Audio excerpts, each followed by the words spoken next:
Hello and welcome to Updog Sports Talk. We have a special episode for you tonight. I'm joined by Mike of CFB Campus Tour and our intern. If you're just getting introduced to us for the first time, we are a podcast that loves to focus on sports in a different way. We did not like how the larger media networks are covering sports these days, so we decided to go forward with covering them ourselves. And we are joined by really just one of the coolest guests that we've ever had on the show, Mike of CFB Campus Tour. Introduce yourself for those that aren't familiar with you. Well, first of all, I appreciate you guys having me on the show. We've talked on social media for a long time, so it's nice to finally get an appearance with you guys. But College Football Campus Tour, founded in 2017. I wanted to travel the country, and I took a trip to Colorado. Visited a couple of campuses, Colorado State, really enjoyed it, and that was kind of the spring point for me to travel the country. Since then, this is my 10th year traveling. I've attended a game at every FBS Stadium, 109 out of 127. FCS set a world record in 2024, attended 104 games in a year, and I'm fortunate enough to have a following on social media where I can not only share my travels, but meet people and interact with college football enthusiasts who are just like me. Yeah, absolutely. And we're so glad to have you on. We'll dive into all of those kind of a little bit more, but we'll start with the basics here. What makes you so passionate about college football? So I wrote down a few things. So traditions, histories, stadiums, variety, and amateurism. So hitting on all those things, first of all, if you go on Google and you search the largest stadiums in the world, about 10 of the top 13 are college football stadiums. There's a cricket stadium in India. There's a Olympic stadium in South Korea. There's a couple, but the rest of them are Tiger Stadium, Beaver Stadium, Michigan Stadium. They've been around for 100 years. I tell people the SEC, every stadium was built prior to 1940 except for Kentucky, which was built in the 1970s. Tiger Stadium, LSU started with 12,000 seats. Now it has 100,000. Neyland started with 3,200. That has over 100,000. So as the game has grown, so have the stadiums and the traditions, and people catch on to things. You have something good, and then people want to be a part of it. History, obviously. I went to an Alabama LSU game a few years ago. I'm sitting in the crowd, and I'm with a woman. She's got to be in her 70s. She's got her palms going. She's got all the cheers. And what I took from that is there's actual skin in the game. When you watch a pro football game, okay, I'm from Seattle, and that's where the Seahawks are, so I'm going to be a Seattle fan. But you don't really have that direct connection. And if you're an alumni, if you're a current student, if you're an employee, if you're a donor, if you're a sponsor, you have a direct connection to the school. So I love that. And then the last thing I mentioned, amateurism. It's important. I see how people every 4 years, Summer Olympics, every 4 years, Winter Olympics, how the country really gravitates towards the Olympics. And that's the essence of amateur sports. Yes, there are examples in the Olympics where there are pro players, and that's becoming more prominent. But I think everybody can get behind somebody who has dedicated their life to a sport and aren't necessarily in it for the money right away. And that's what college football has always been. Yes, there's a trade-off where you have to give up a lot of your life to earn this scholarship, and today it's the NIL, but you get to have an elevated college experience that a lot of people don't get to do, and it's strictly through the game of football. Absolutely. I mean, beautiful way to put that, really.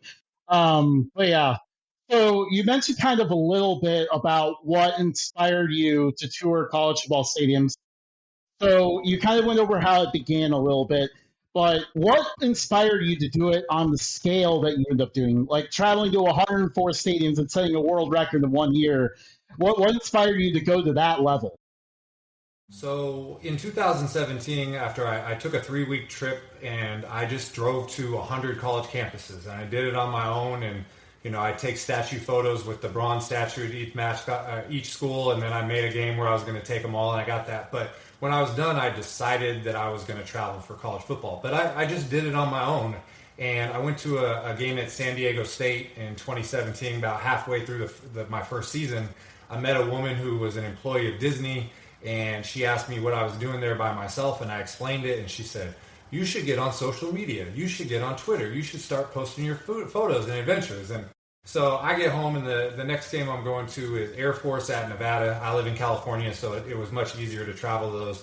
And I remember my first tweet was, and first of all, I think my website was like D1 Campus Tour, something that was like 40 words, right? It was ridiculous.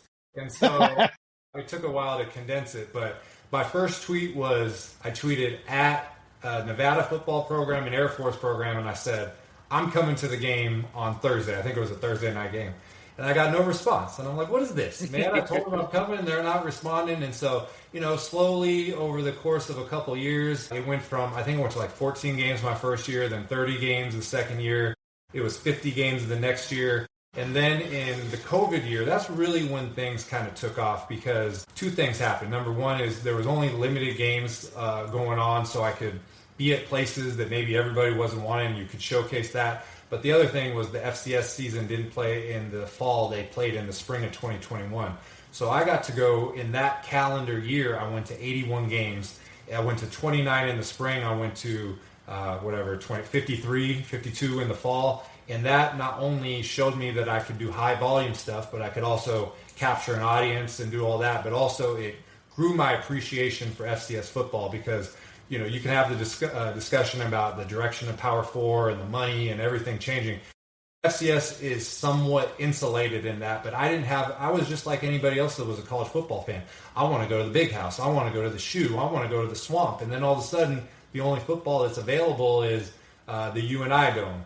I did that on a Friday. And then the next night was I went to North Dakota, so I went to Allura Center. And then the next night was North Dakota, the Thunderdome, and I went to those three, and I'm like, and especially being from California, we don't have domes in California. So that whole process really got me enthralled with it. And then 2021, I hit my 130th stadium, which was Utah, and became, I guess the youngest person to ever attend to every game. So it was a build-up, but I would say the point that got me going on social media was just an interaction with a person in the crowd, and it took off from there. That's really cool. That's a cool story about like just how you got your start. So yeah, that was. Thank you for sharing that. I think that's really cool. To say another thing is that my dad played college football. He played when he was a senior. He got a scholarship to BYU. He went there for 1 year, played on the freshman team. Back then, freshmen didn't play on the varsity. Lavelle Edwards was the head coach back then. My dad missed California. He came back. He went to junior college, and then he finished his final 2 years at University of Pacific, small school in Stockton, California. And so there was always that element too. I think that, my dad told me part of the reason I took that first trip to Colorado, he was a middle linebacker. He told me his best game he ever played was at Colorado State. He had 19 tackles and an interception. And when I went to Colorado State, I was supposed to go to Hughes Stadium, and I got to the campus, and that's when they were building Canvas Stadium. And all of a sudden it's a Sunday, and I'm looking in at a brand new stadium being constructed, and I forgot to go to Hughes Stadium, and I regret it forever because they tore that place down. A combination of things. My dad is also involved with being an inspiration as well. That's great. Yeah, absolutely. And I was wondering, because I knew in the past, like your dad, we talked about your dad a little bit with playing at Pacific, and that kind of goes to show like what a program offering college football can really do to inspire people and inspire love for the sport. So we'll go ahead and jump to Pacific here for a moment, because we have talked about that quite a bit. I want to hear your elevator pitch for Pacific to bring football back. It's very interesting because I went and dug a little bit. I should say this. In March, I went to a basketball game with my dad, and there's a SID there named Tim Dixon, who I've messaged with before. He put us in the second row. My dad, they have a football pavilion they just installed there a couple of years ago. It honors the former players, the program, Amos Alonzo Stagg Stadium. So it was very cool to do that. So when I was there, I was thinking, okay, what's the pitch? So it's not formal, but I will tell you that, first of all, did you know that 5% of Super Bowl winning coaches attended the University of Pacific? Pete Carroll won 1 Super Bowl, and Tom Flores won 2. That's 3 out of 60. 3 divided by 60 is 5%. So 5% of the winning coaches in Super Bowl history are from Pacific. And that doesn't even take into account Chuck Noll winning 4, Belichick winning a bunch, all that. So they just make up 3, but they could be a higher percentage of actual coaches that have won a Super Bowl. The first quarterback in Dallas Cowboys history is named Eddie LeBaron. and he was a seminal player in the 40s at University of Pacific. He went and got drafted by the Chicago Bears, and then when the Dallas Texans started, or the Dallas Cowboys, he was the first quarterback for them. Also, Amos Alonzo Stagg. At the time, he's currently the 10th has the 10th highest wins in college football history, and he won 2 national championships at the University of Chicago, the Maroons, in the 1910s, and moved on to UOP. And so the fact that University of Pacific, with Super Bowl winning coaches, the first Cowboys quarterback, the 10th all-time winningest coach, they don't have a team. I think that we're ignoring that history. And then also, if I'm not looking for them to be Cal Berkeley or Stanford, I'm looking for them to fit in we have St. Mary's here, which is the perfect D1 smallish school that can have this reach. There's already University of San Diego, there's Cal Poly, there's UC Davis, there's built-in rivalry. So you have the concern with travel costs. Well, you already got 3 opponents right there. So I would just say the combination of the history, not just in the college ranks, but reaching into the upper levels of the NFL, the fact that you have a coach who literally won all over the place and changed a lot of how college football operates, and the fact that, yes, there's concerns about budget, but as long as you're not joining a Conference USA where you got to fly all over the place and you stay regional, there is a path to success. Yeah, absolutely. And I could see them, if they don't want to offer scholarships. Now, the Pioneer League does have a little bit of travel, but you offset that with not offering scholarships. Or you want to go a little bit further, I'm pretty sure the Big Sky would be willing to take them in. The Big Sky's at 13 at the moment. 14 would be a nice even number. Natural rivals of UC Davis and Cal Poly, like you said. I think that would be great. And I'm a huge believer in general, like every program should offer football because of it just breeds more fans. Like Pacific, who knows where you would have been even if it wasn't for Pacific offering football back when they did. Absolutely. And I read something that it was something like every football program, like FCS and below, is profitable for the most part. And, when you cut a lot of these costs, you do that. You mentioned the Pioneer League, USD, San Diego's in the Pioneer League.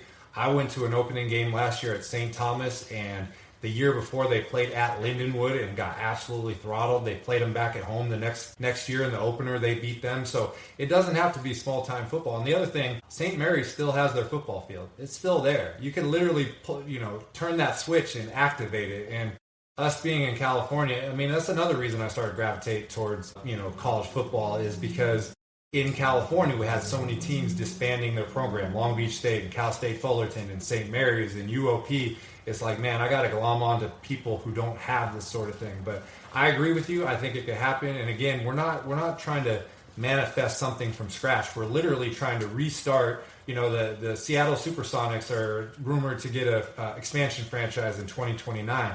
They ceded and gave all the rights to Oklahoma City, who is now the most dominant team in the NBA. And they held that. And when that team comes, they can pick right back up. So you have a program like University Pacific with so much history, not just back in the day, but relevant today as well. And it would be beautiful for them to be able to say, we're starting, we got the uniforms, we know we're going to play. And whether it's the Big Sky or the Pioneer League or independent for a while, it's definitely possible. 100%. There's just so much excitement that adding football can bring to a campus. I'm sure, and you got to see this in person, like UTRGV, who we mentioned on this podcast a lot. They started football this past year, and what they started down there in the Valley is one of the coolest things I've ever seen. And I saw their football account tweeted out like a bunch of stuff basically showing like the economic impact of it. I think that's a great example. Well, what's interesting is they call Stockton is they call it the Central Valley. That's what they call it in California. And it's really, you got Fresno State, but they're a little bit of ways from Stockton. And then all the, the professional teams in San Jose and San Francisco, that's still an hour and a half, 2 hours away. So the Valley, there's a lot of pride down there. And yes, I did go to UTRGV. That is such a unique situation with that, not just with the stadium. I mean, the stadium is, 30 FCS stadiums just built in right away. And then the isolation factor just has you, we were talking earlier about, okay, you live somewhere and that's where you're found. It's different in college, or if you have nothing around you forever. You go to states like, you go to Hawaii and you ask them who their favorite football team. They'll say the Niners, the Chargers, the Seahawks.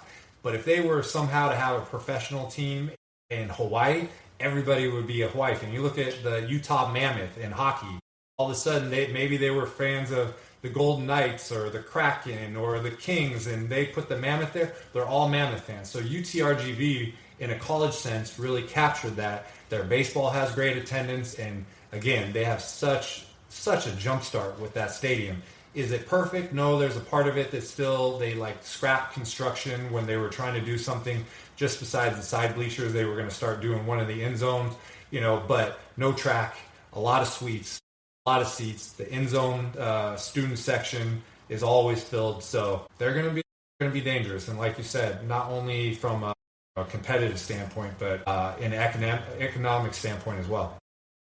Absolutely. Now, judging by the answer there, you do not like tracks in college football stadiums. So I will tell you that I've done the stadium polls for the last few years, and I could put Franklin Field out there. I could put Stewart Stadium at Weber State.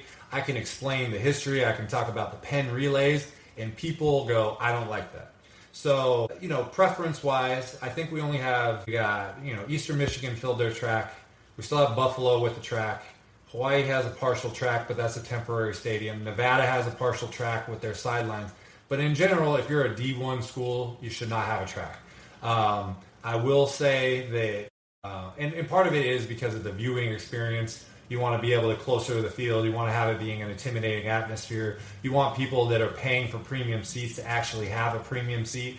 But there's always exceptions for rules. I don't like dome stadiums. That being said, I love the Kibbe Dome. I love the UNI Dome because there's a quirkiness to it. And we don't have a dome problem in college football. We got one in Division I, which is the Carrier Dome. You can talk about UNLV plays in Allegiant and all that. And then I think there's 7 in the FCS. So you can like a dome and not have it take over everything because there's so much more.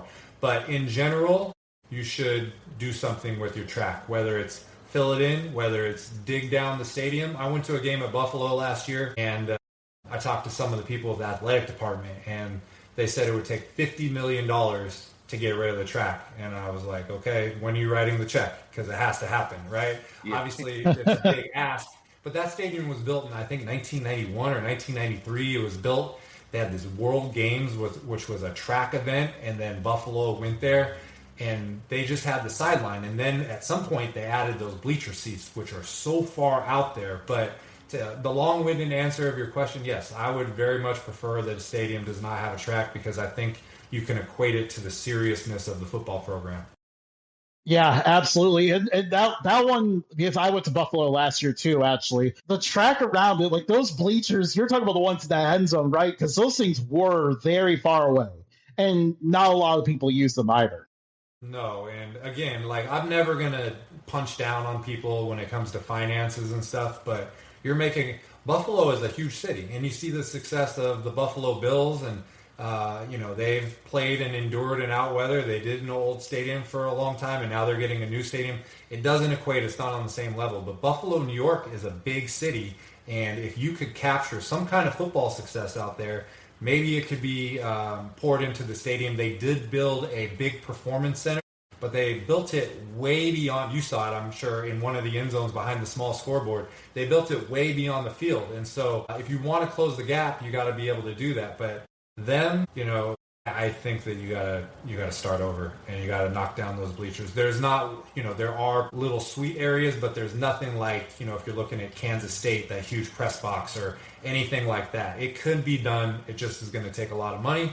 And what it comes down to is, what do you want? What do you want? And if they're, not losing a bunch of money and they're playing competitive football and football can help, or, is helping with the other sports, attract athletes and enroll high enrollment, then you roll with it. But if you want to be more than that, you got to invest. But again, look at your peers, and if there's nobody else in the FBS that has an actual track, that says something.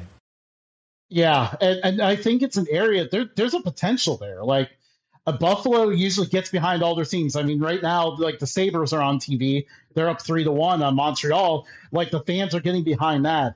And that was actually one of my passion projects there when I went to Buffalo. I went to the Bulls game on Saturday, Bills game on Sunday. And the Bulls game is it's so much more affordable, family friendly, all of that. Like, it could be so great.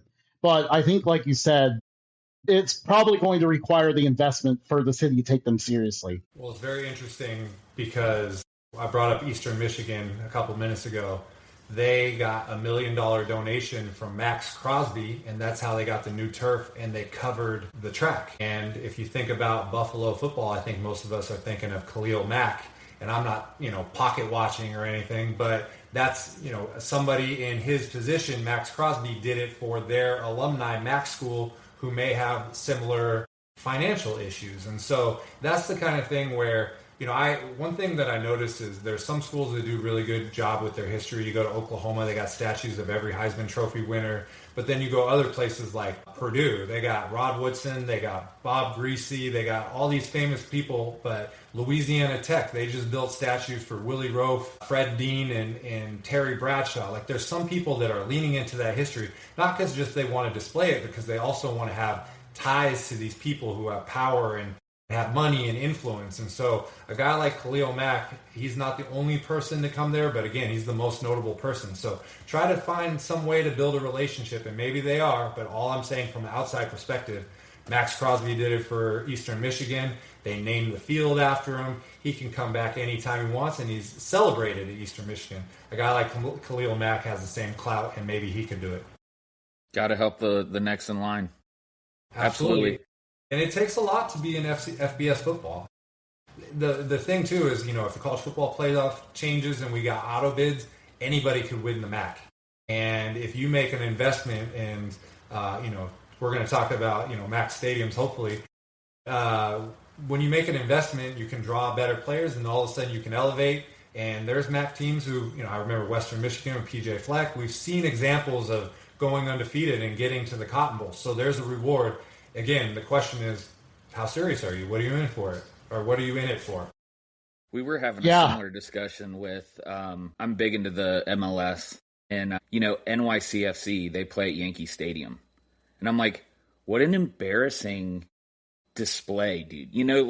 You care about soccer so much that you're playing at a baseball stadium, with like 500 people, not even enough for a good fight. It's just, it's a bad look, and I feel like there's connotations behind that. And it may not be as noticeable with a track around a field, but, it's the same principle. How bad do you want it? Are you going to talk about it? And there's instances where, like UCF, I think they founded their program, I want to say like 1979, and they went from D3 independent to D2 to FCS. They touched everything. I guess a better example I was going to say would be USF. They've been playing in Raymond James Stadium their entire existence. It has that dynamic that you're talking about, where it's a small crowd in a big stadium. You have a little bit more understanding for that because they're hopefully building towards something. I think USF getting an on-campus stadium is one of the biggest accomplishments in the college football landscape in a long time. But going to what you're saying, a New York franchise who wants to be seen potentially as serious as a player, you might want to find a venue that is appropriate. I mean, I just went to an A's game on Sunday, and they broke out of the Coliseum on the way to Vegas because it was embarrassing to see that crowd, not to mention the vitriol for the owner. But when you go to West Sacramento, it's like 13,000 people. Not only is it full, but they got the lawns and people are there. So you recognize it's not Major League Baseball, but it does provide that environment that you're looking for. And I think this New York franchise you're talking about, that would be the goal for them as well. Absolutely. Yeah. So how many stadiums have you traveled to in total across all divisions and leagues? So that's a good question. I can kind of give you an estimate. Well, okay, so there's 265 in Division One. I've been to a game at every FBS, which is 138. I've been to a game at 109 out of 127, the FCS. The numbers changed because I ended the year at 112 in the FCS, and then bye-bye St. Francis to D3, bye-bye NDSU and Sac State going up. And then the bottom number stayed the same because here comes Chicago State and West Florida. Like, I love everybody joining, but if they could just take like a 2-year mark it off the list.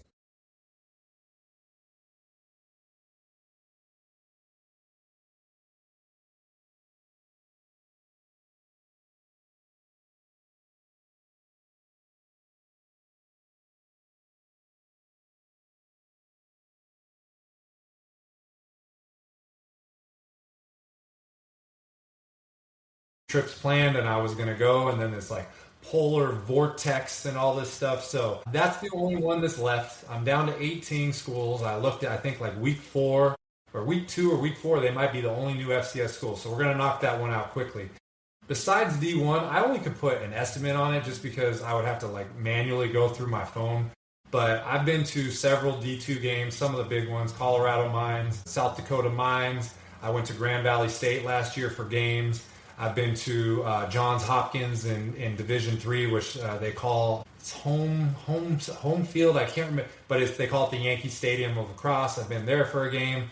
I've been to Western Connecticut State. I've been to Georgia Military Institute. But I also do, I don't know if you noticed on social media, I'll just do, stadium visits or campus visits. And so I've done a lot of D3s and 2.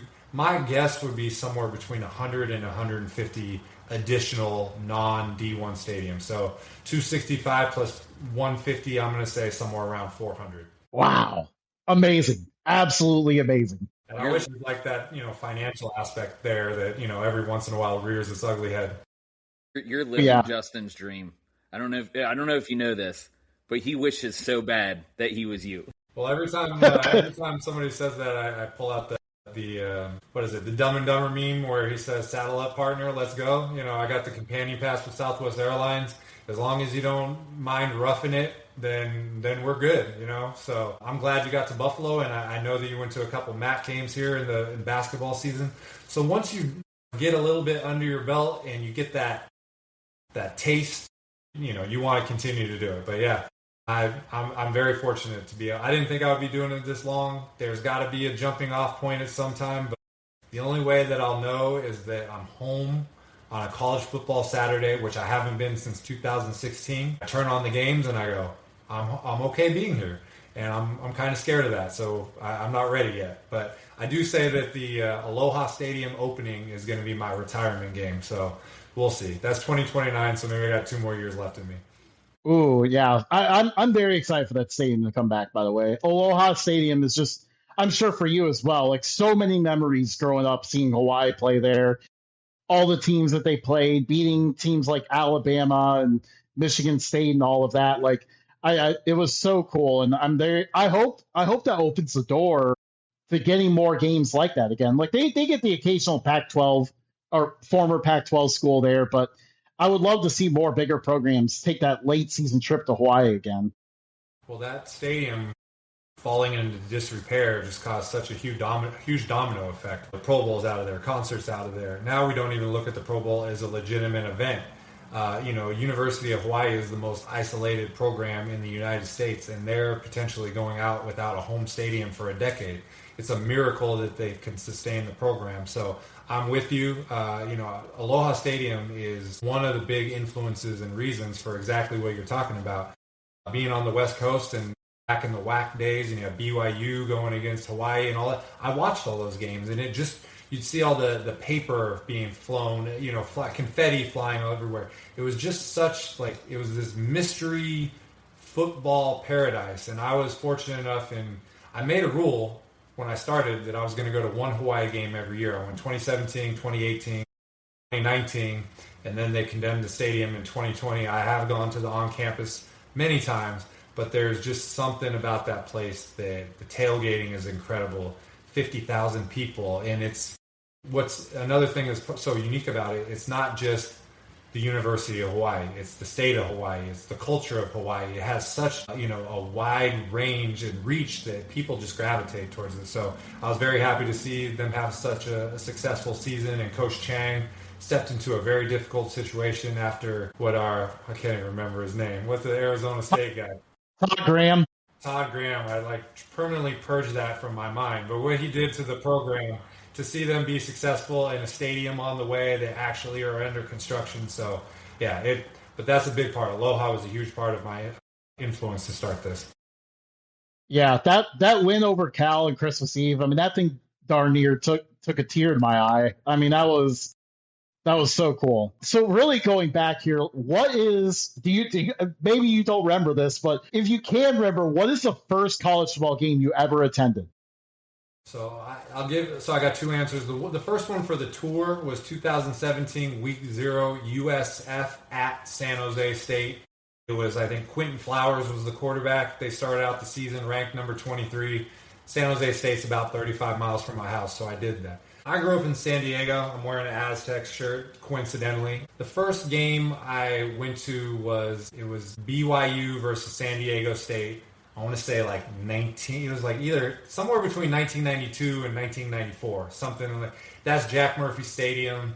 My dad, even though he played 1 year at BYU, every time that BYU played in the Holiday Bowl in San Diego, my dad would call Lavelle Edwards, Coach Edwards, and he remembered my dad. How's everything doing? Did things work out? And so one of those games was the first one that I went to. There's a very famous game. I want to say it's 1991. It's the 52-52 tie game where San Diego State got up 52-17, and then Ty Detmer threw 5 touchdowns, and 5 times 7 is 35, and back then there was no overtime, so tie game. I didn't go to that one, but something BYU sometime in the mid to early 90s. Very cool. Very cool. So let's walk through. We kind of talked about your tour a little bit. Let's really walk through your average weekend in the fall. Let's start just for fun here. We'll do this when there's, let's say, Tuesday night match. And so you're going Tuesday through Saturday. Yeah, so that was the first thing when you put weekend. I was like, well, it's kind of weak. So, September, there's Thursday, Friday games. Traditionally, the MACtion games is when you start with the Tuesday, but the last couple of years, Conference USA playing their weekday CUSA stuff, it's made it possible in October as well. So when things are rolling, you go to 6 games in a week. You go Tuesday, Wednesday, Thursday, Friday, 2 days games on Saturday, a noon and a night game. The fly home Sunday morning. So we're going to either, being on the West Coast, to make a Tuesday game, a lot of times you got to leave Monday night. So Monday night, I'm going to take the red eye. I'm going to land in, let's say, Columbus. And I'm going to go to Ohio on a Tuesday. And then maybe it's Miami of Ohio on a Wednesday. Then I'm going to catch a flight and catch the ACC or the Sun Belt Thursday night game at Coastal Carolina. Then NC State may have a Friday ACC game, go there. And then maybe I want to try to check off 2 schools in Louisiana. So I go to Southern University at 1 and I go to LSU at 7, and they're both in Baton Rouge. So Monday night, catch the flight, land something like 6 o'clock in the morning, get your rental car. Most of the time, I call it the glamour life, and it's sarcastic because you're literally cutting out every glamorous amenity that you can think of, because if you go to 100 college football games and you pay $150 per night for a hotel, it's $15,000 over a 3-month period. Well, if you can forego some of those things, then you can save a lot of money. So college football games typically get out 10, 11 o'clock at night, and you have a flight at 5, 6 o'clock in the morning. What's the point of checking into a hotel at midnight and checking out at 4 o'clock in the morning? So sleep at the airport, sleep in the car. But once you land on Tuesday, I'm looking for grocery stores to save money. I'm going to try to throw protein bars in my pockets. Fortunate a lot of times to get media passes, so there's a little bit of a spread. I try not to look like, a homeless person just raging on that stuff. But yeah, but they're like, haven't you come back? And I was like, no, that was the other guy, so yeah. Stuffing sodas in your pocket, whatever you have to do. I look for a Planet Fitness. That's always what I call as my what's the word? I forget. But they're open 24 hours a day. They have showers. They have Wi-Fi. And so after a game, I can go there. I could work out if I feel like it. Sometimes I joke sometimes I spend more time in my car in a Planet Fitness parking lot than actually in the gym because I'm so tired I can't even get myself there. But go there, work out. Maybe I got some graphics, or, my regular job, I'm a real estate appraiser. So October of last year, I went to 24 college football games and I did 22 appraisals back home. And so when you get home, you go and inspect the houses, but then you're on the airplane, you're in the student union, you're in the airport, you're writing all the reports. So maybe I'm going to stay at Planet Fitness because I got to correct a report. And then if you're worried about somebody messing with you when you're in your car overnight, the best place to go is a business that's open 24 hours a day, so you don't get really, really messed with that. Before the game, I don't pay for parking. Like, that's one of my rules. I got some rules, so if I got to park a mile and a half away and walk 40 minutes, that's what's got to be done. Fortunately, I do get some credentials with parking passes, so that's helpful. try to tap in and connect with some people with tailgating. I do get a lot of invites for people, have a beer. And that's one of the cool thing about my account is that people follow you for 2 years. Every week I put out my flyer and somebody will say, hey, I've been waiting for you to come for 3 years. Well, I want to go hang out with that person and learn about what they like and not have them ask me questions about me. I want to know what their favorite stadium, what they do is. And so once you're inside, if you've got a media pass, you got some responsibilities, check in with the SID, thank them for the credential, try to go down on the field. If I know coaches or players, I want to introduce myself to them. I circle the stadium looking for obstructed views. That's, one of the things that I try to do. And then during the game, it's work. You're showcasing everything that you can. I tell people that when you watch a game, you got the play-by-play, you got the analyst, you got the sideline reporter. Nobody is reporting on the actual stadium, the ins and outs, the things that are happening. Maybe they'll talk about the wind casually, but maybe if you're on one side, the punt, it's really into wind and that deterred somebody from punting. Maybe you don't know that. Maybe there's a giveaway. Maybe the crowd student section is particularly lit. All those things. And then I'm looking for interesting concessions. If you look on social media now, there's a lot of people that are kind of doing this blueprint. And I always say that, there's more people traveling to games. If you make something look fun, it's not like people are going to say, okay, you just have fun and we're going to watch you. People want to do it too. So yeah. I get that. But, try to cover the game in a way that you're showing people as much as the insight as they see as the broadcast related to the stadium. I always try to present it in a neutral way. Like there are some things that are fun you can make commentary on, but I'm not going to say what you should see. I'm going to show it to you and you can decide what you think of it. And again, after the game, we're checking on your food, we're checking on the gym, and then we got to make sure we get to a flight. I set like 45 alarms because I'll fall asleep and I'll wake up, and then I go through the gate and I fall asleep in the airport and I wake up and I fall. So, but yeah, it's that times 6. Amazing. You are a beast. I just gotta say, like, it is absolutely incredible what you do each fall. You call it the glamour life. It is absolutely unreal. And really, there's a lot of things in there too. Like when you go to, let's say, like you go to Texas A&M or something, like you're getting a picture of that stadium in every angle, and that thing is no joke. Like that is a massive stadium. Like I can only imagine the steps that you're getting when you're going through all of that. Yeah, it's a couple miles. Like East Carolina, that stadium is like 8 stories, and I like try to refuse to take the elevator, but there are situations, especially when you don't get a credential, it's really hard to have anybody respect you in any other way. One of the hardest photos I ever got, thankfully I had a credential, was at Nebraska. So Nebraska, I always take what I call a shot of the night. It's from a certain angle. I would love to have a website with my photos displayed on it. People have wanted to buy them and have them framed, but my phone is where they exist right now. But the photo that I wanted, they put the students in the upper deck of the end zone at Memorial Stadium. Well, where I wanted to get was row 88. And these students, they don't sit in their seat. They hang out in the walkways and they do whatever. And so I had my credential and I'm just like, please let me up. I know I don't look, that meme where the guy's got his hat backwards and he says, how do you do, fellow students? Like, that's literally how I feel in real life. And so I'm walking up there and some people are giving me dirty looks like, why do you need to get up? And then other students are like, oh, it's his job, let him up, right? And so I got up there and I got this photo and it's overlooking everything. And it's, it's very satisfying to get that. But you're right. When you go to a certain type of level of football, you can navigate a lot of the stadium, but you don't get that vibe. And you want to get that vibe and you go to these bigger stadiums and the navigation part of it becomes very difficult. I mentioned obstructed views. In the bigger stadiums, I try to do it before the game, because how can I go to somebody that paid $300 for a seat and say, excuse me, sir, I need you to get up for 30 minutes and let me do a photo shoot here, you got to do it. But no, you're right. All these stadiums that have grown over time, there's ramps and there's circular ramps and there's stairs and there's bleachers. And, I really probably don't need to work out during the stadium, or during the season, but most of the time I lose weight. Like you start out at a certain weight and then over the course of bad sleep, not eating enough and doing all these steps, you get down. Like this is my time I try to rebuild myself in the off season, but yeah, it could be a lot.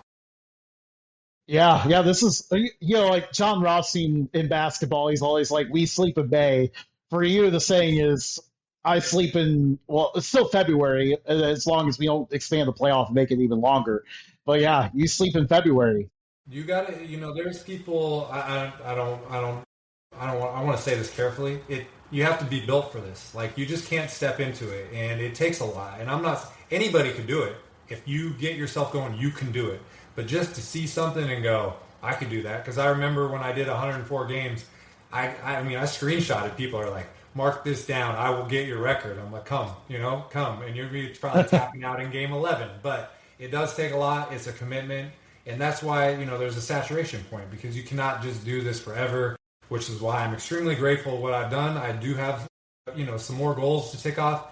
My hope is that someday it just transitions into Friday, Saturday, rather than Tuesday, Wednesday, Thursday. But, right now we're still in it. But yeah, you just can't jump into it. You gotta learn the landscape before you go. Absolutely, yeah. And you are built different for sure.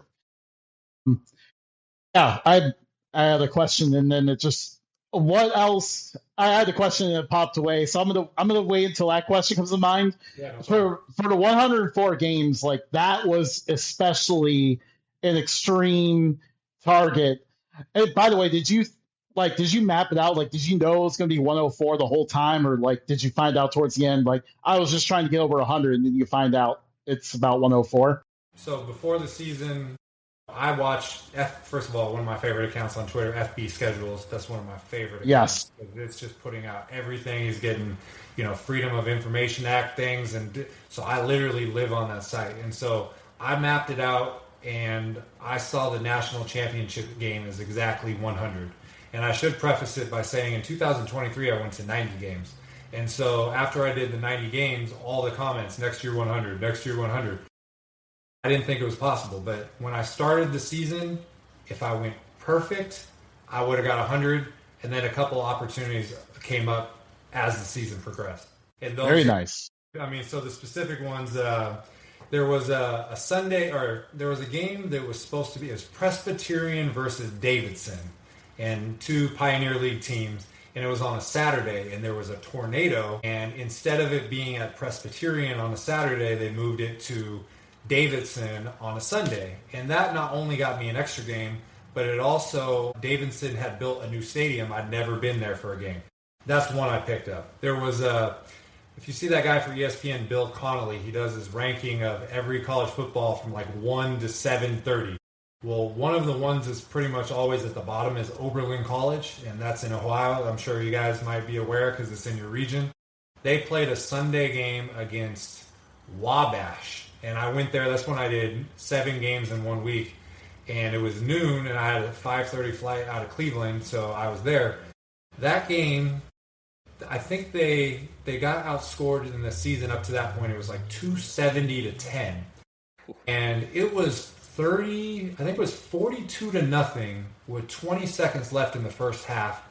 Wabash had it on Oberlin's 20-yard line, and I saw something I'd never seen in a college football game, which they downed the ball and they let the clock run out. They didn't score, and they went into the half. It was 42-0.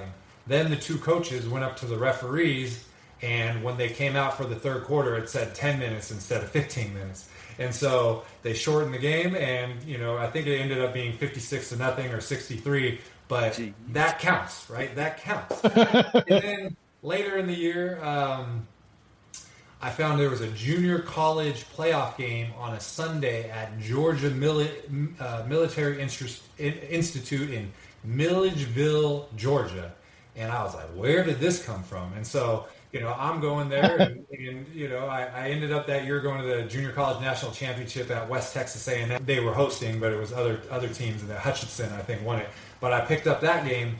And then the last one was probably one of my favorite quote accomplishments was I was waiting for bowl season because the Armed Forces Bowl, they were not announcing the time. And I looked at a scenario where if that game was early, I could possibly catch a flight from Fort Worth to Vegas and go to the Vegas Bowl late on the same day. And they announced it for 11 a.m. So I went to the Armed Forces Bowl at TCU. That thing's over. I jam over to DFW, catch a flight to Vegas. I didn't pack anything. Like I actually, because I was flying back the next day for another Texas bowl game. It might have been the one that's at SMU. I can't remember which one it was. So I parked my car at the airport. I just had a jacket on, and I flew to Vegas. I took an Uber. I went to the stadium, and then I was going to take an Uber back to the airport, but it was that surge pricing, and I was like, forget that. So I walked like 2 miles at 2 o'clock in the morning from Allegiant back to the airport. I had no food, I had nothing, and then I flew back and I got it. So that was the one that made it so I could do 104. But those were the 4 games that were in addition to what I had planned before the season started. Man, that is absolutely incredible. Has there ever been a time, because you fly a lot, has there ever been a time where you were worried you were not going to make it to a game? Yeah, I remember I went to a Nebraska game a couple of years ago. I think they played Illinois. It was the 400 sellout. And I was supposed to land in Omaha at 11. And I didn't even land till like 4:30. And it's not, Lincoln is not right next to Omaha. That's like an hour and 20 drive. Plus, you're not going to be able to park right next to Memorial Stadium. So I was really worried then. I've overslept twice. And neither of them cost me. But once I was going to a game at East Carolina, and I drove to the gas station right next to the airport, and I was going to fill up my tank, and I filled it up, and I looked, and I was like, I still got 2 hours. I'm just going to chill. And then I blinked, and my flight was in 15 minutes. And Southwest Airlines, I fly a lot. They let you change your flight up to 10 minutes. So I changed it. I took the next flight. I made it. The other one was I was flying to Louisville for a weeknight game at Louisville, and I was so tired. And I went to the people behind the desk at the gate, and I said, look, I know this is going to sound ridiculous, but I'm really, really tired. If you announce the flight and you start announcing this passenger's name and they're not responding, please look in the gate because I'm going to be there. No problem, no problem. I wake up, gate's closed, and I go, what happened? They go, we called your name.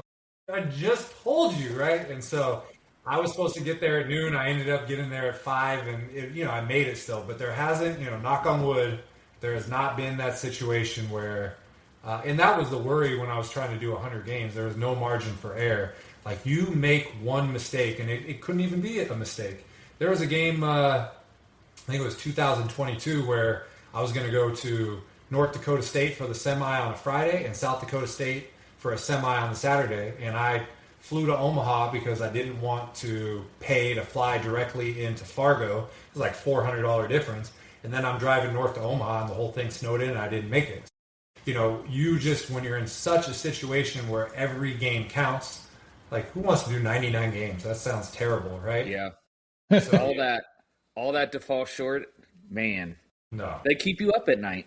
It does. Drive you crazy. It's not like you can just fix it. You got to wait for all the planets to align. And to be honest with you, like, this is not in an arrogant way. I just think the way the college football schedule and the landscape is changing, you're not going to see anybody even have the opportunity to do that many games. Because if we're getting rid of bowl season, if we're condensing the college football playoff, if we're, getting rid of bye weeks, so, these things like that, there just may not be 100 games on the calendar to do. So I remember somebody telling me, you should have gone from 90 to 91 to 92 and broke it every year. I'm actually really glad I just put that high number out there because it will be there, and it may be there for a very long time. Yeah, 100%. That's actually a really good point. So you've mentioned FCS Stadiums. Getting all of those down is your current goal that you're working on. But you mentioned goals. So you have a few others. What are the other goals that you have related to stadium travel? Yeah, so I'm 18 away from the FCS. I do have a secondary goal within the FCS is to go back to some of the ones I only saw during COVID, which is what I've been working on the FCS. Grambling, Furman. There's a few that I only went to during COVID, and I really feel like giving it a fair shot, going to do the whole experience is the way you want to do it, but they count. I went to a game there. The goal that I didn't even realize that I was close to is that I'm 10 FBS schools away from having attended 2 or more games at every FBS school. And so, I've been to App State 7 times. I've been to Ohio 5 times. I've been to San Jose State 5 times. But there's some, because those people are always playing on the weekdays, so you can do that over and over again. I've only been to one game at the University of Missouri. It was the season finale during the COVID year, and then I held off because they're redoing their stadium, and Farrow Field should be done this year. I actually think I'm going to go to the week 1 Thursday night opener, UAPB, to just knock that one off the list right away. ULM, I only went in 2020 COVID year. I was in Monroe, and it was all about the COVID testing to see if they were going to actually play a game. They decided to play a game. Me and about 75 people went there, and they lost to Louisiana 70-7. I'll give you guys a little inside baseball. Commissioner Gill with the Sun Belt, I've met him many times. I tell him, what a phenomenal job. Not that it matters what I say, but the additions are great and all that. But every time I've talked to him, I said, you got to give ULM a weeknight game. I've been traveling for 10 years, and they've never got that weeknight Fun Belt game. My pitch was, okay, I know that they're not in the most demand program to see on TV. However, take somebody like Coastal Carolina, who wasn't a demand, and then they got notable and they blew up, and now they're on ESPN every year. And so, give them a little bit of help. And so when I saw the Sun Belt schedule come out, I think it's November 12th, ULM is hosting a Thursday night game, and I was so happy, right? So Commissioner Gill, salute to you. I will be there, and I will promote the you-know-what out of it. But that's really my goal. I'm down to 10 schools that if I get those, I'll have seen 2 or more games at every FBS school, which, I don't know if anybody has done that. I don't know if it's specific goals, but there are some lower than Division I that I still want to go to. There's a place called the Superior Dome in Marquette, Michigan, which looks like an igloo. I've been there for a campus visit, but I haven't been to a game. I'd love to go there. That's probably I have 2 top D2 bucket list stadiums. The other one is Bowman Gray Stadium in Winston-Salem. That's home of Winston-Salem State. That's the one inside a NASCAR track. And so they have the funny cars and everything, and they play football there. There's a lot of opportunities for 2-for-1s with Davidson or some of the, Campbell and some of the other Wake Forest itself. And then beyond that, my goals are always to try to go to stadium openers. So this year, so there's 2 that are opening. Northwestern is actually opening on my birthday, October 1st. Oh. I loved Ryan Field. And I'm still upset about that thing being gone. I know all the arguments and the reasons, what do we say? Reasons, right? Reasons. But that place felt like a Midwest Ivy League stadium. And to me, it wasn't a notable place because the program wasn't successful. But I love that. The 2 towers, you can't duplicate it. That being said, I'm a fan of Northwestern. I know some people in the athletic department, and it looks like it's going to be something that's very unique to college football. A modern, not a dome, but covered in a lot of ways. They're trying to insulate the sound for concerts. So I want to go to that. And then the other new stadium is North Alabama is opening an on-campus stadium. I think it's called Bank Independence Stadium. They've been playing off-campus a couple miles at this place called Braley Stadium. I held off on that one as being an FCS one because I knew the stadium was in work. So I'd like to see that. USF is supposed to open in 2027. Hawaii is supposed to open in 2029. So my remaining goals, I don't think I could put up a number higher than 104. I don't think that's possible. I've been to most of the bowl games, so maybe I've never been to the Pop-Tarts Bowl, maybe something like that. But I would say my main goals left are knock out the FCS, get to the rest of the FBS that I need to be 2-1 at every stadium, and then hit some of these D2 schools or D3 schools that are really, really notable that I haven't gone to yet. Very cool. Yeah. And kind of going into order here, actually, one of the interesting things, I might get lucky and be able to see Northwestern's last game in the temporary Lakefront Stadium. Nice. I think my connection through Colorado is going to be able to make that one happen. So that'll be pretty cool. Cool.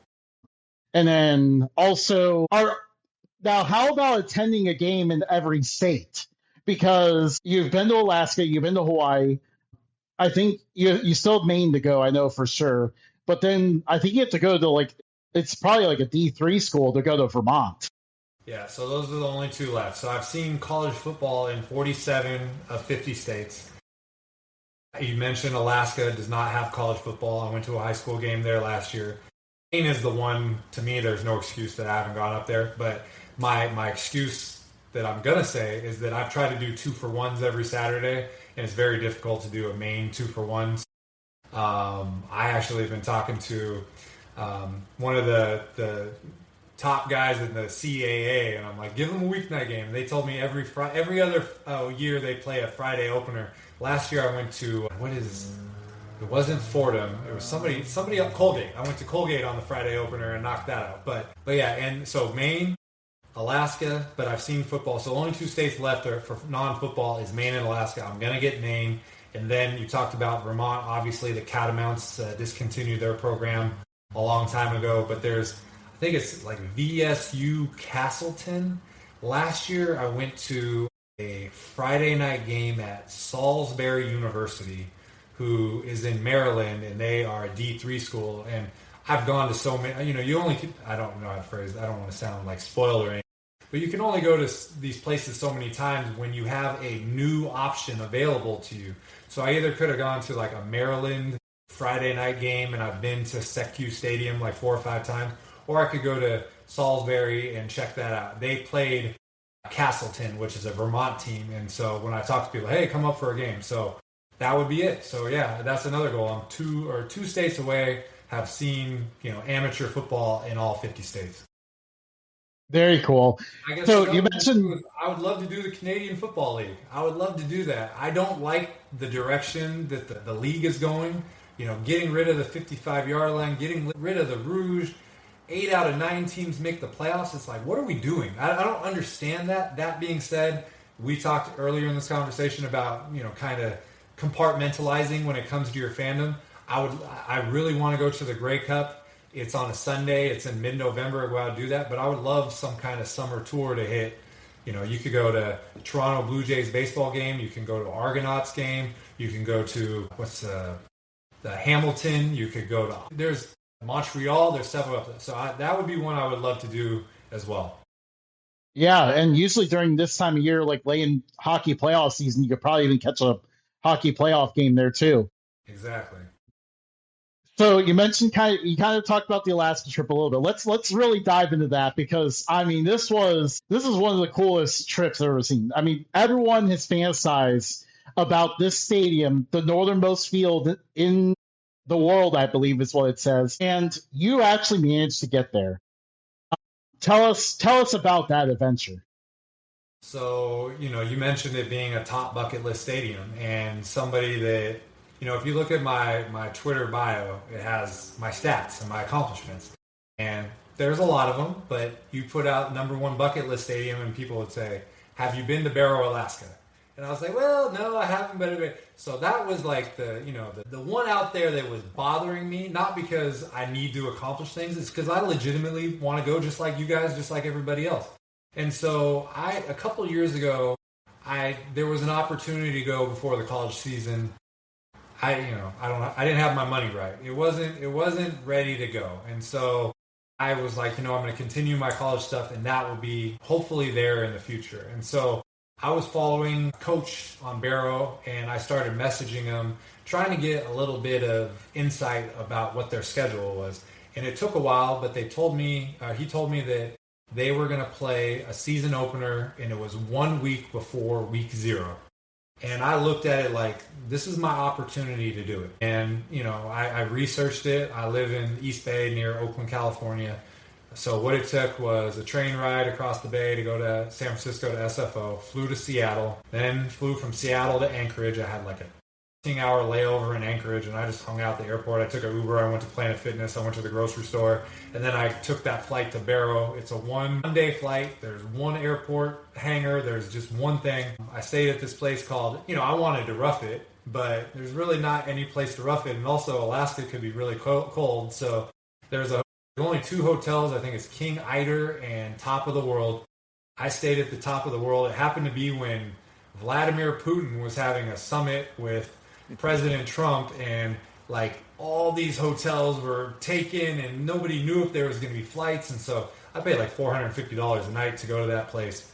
But what was also cool is that none of the opponents for Barrow can drive to Barrow.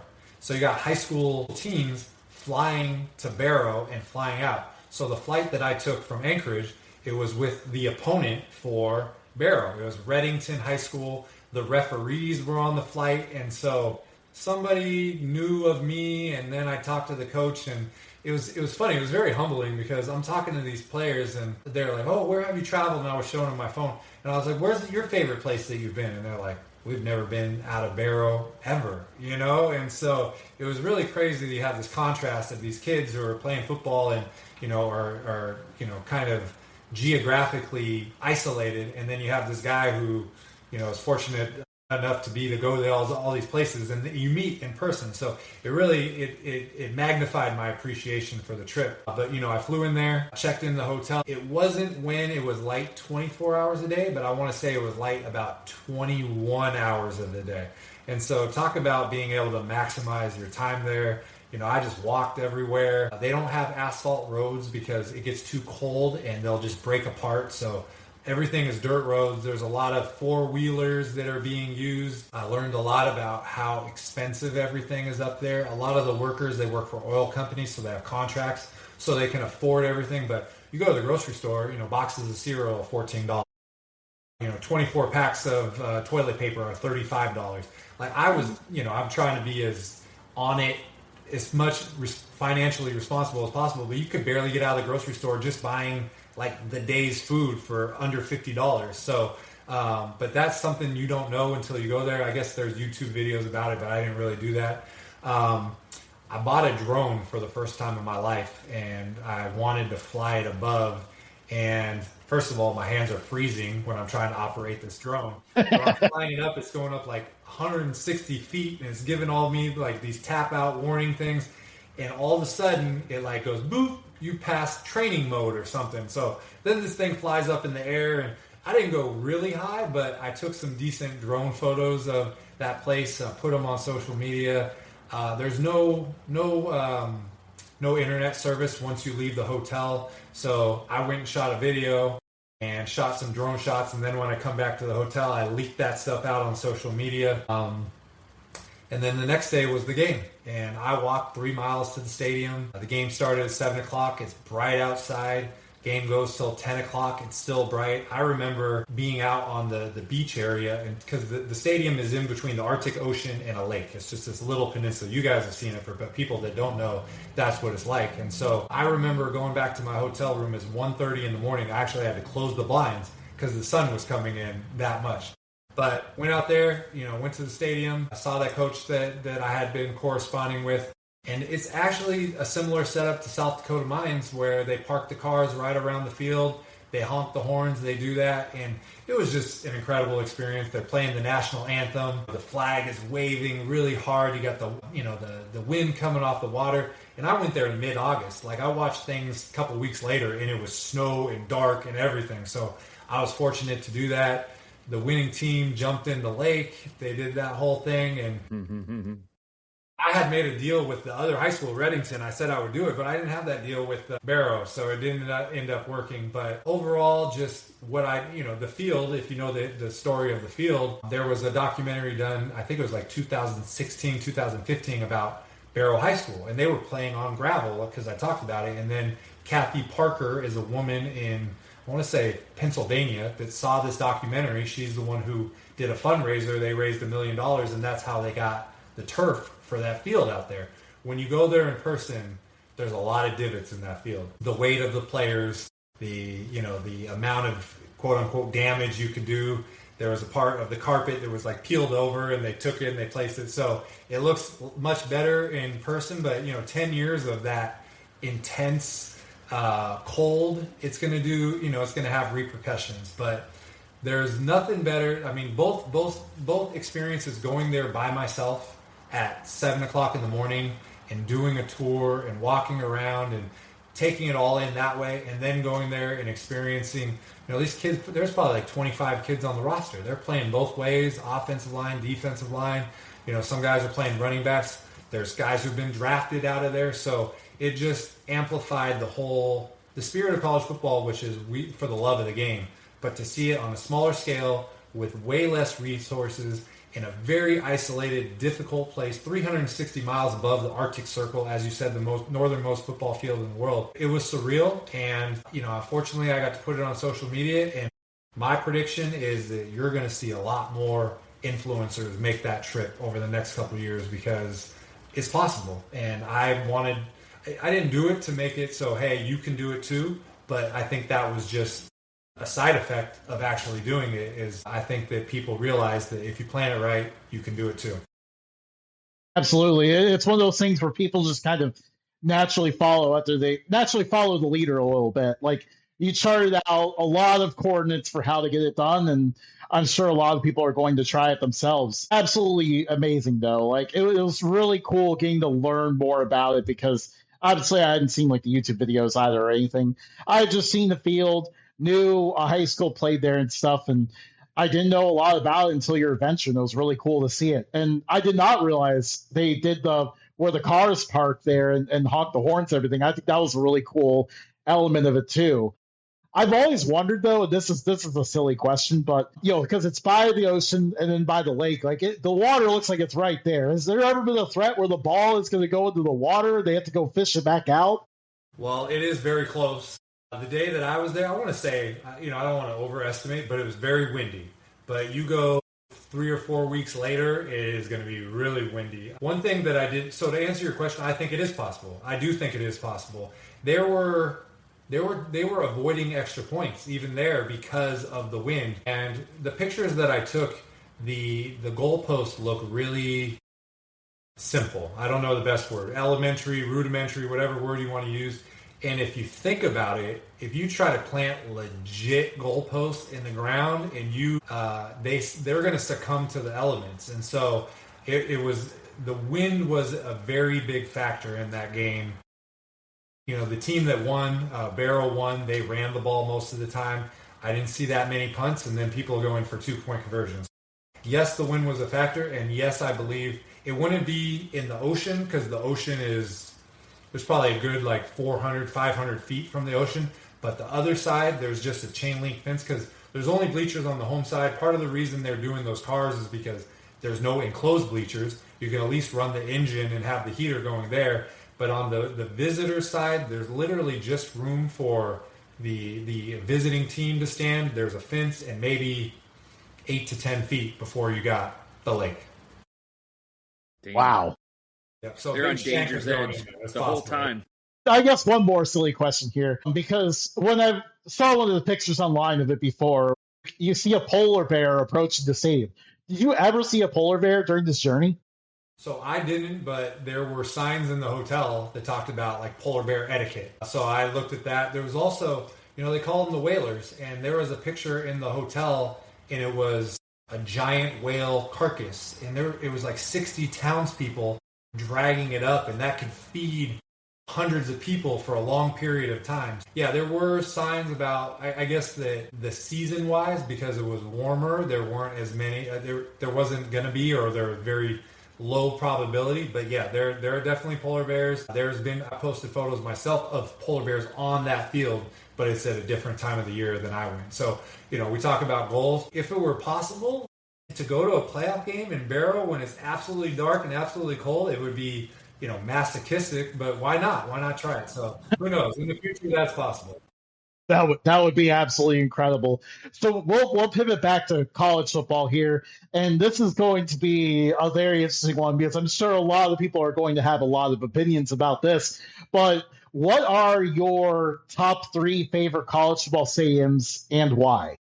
Obviously, this is asking somebody who their favorite kid is, or it's very difficult. So I have 5, but I'm gonna say one that I've always said, and I'm going to just put that above everything else because people, when I say it, they don't see it in the same way that I do. So my favorite stadium is the Sun Bowl in El Paso.